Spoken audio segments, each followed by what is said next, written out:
तो आज रात से पहले आप कहाँ होंगे? आराम से क्या पैंट उतारे ना इसकी। आपको पता है आरोप कितने बड़ी है? पैंट उतारे ना और इजीली चलेगा, गर्मी है कुछ ना।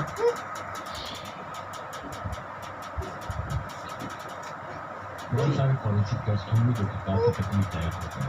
फिर आपकी बैकग्राउंड चेक की जाएगी, अदालत के सामने से सामना करना होगा इस पर जाएगा अभी खुद ही। क्या मैं झूठ बोल रही हूँ?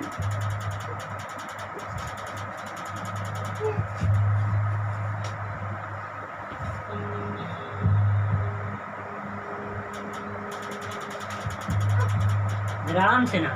जय क्लिफ्टन ने शहर की जानी मानी कहा बोला भी, ज़ुबान से कहा भी पैंट उतार तो देखना, चल के ना दिखाएगा तो कहना। तो जॉनसन हूँ और ये मेरी असिस्टेंट जूली है।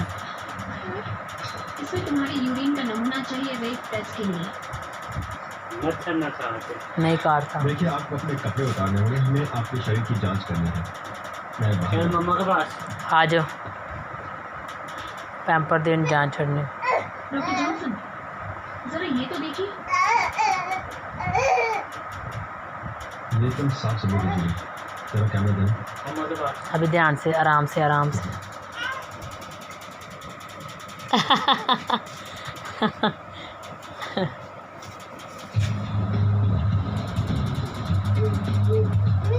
Stand up, stand up. नहीं मम्मा। और कैसे हो तुम? वाकई छुपाओ इन्हें।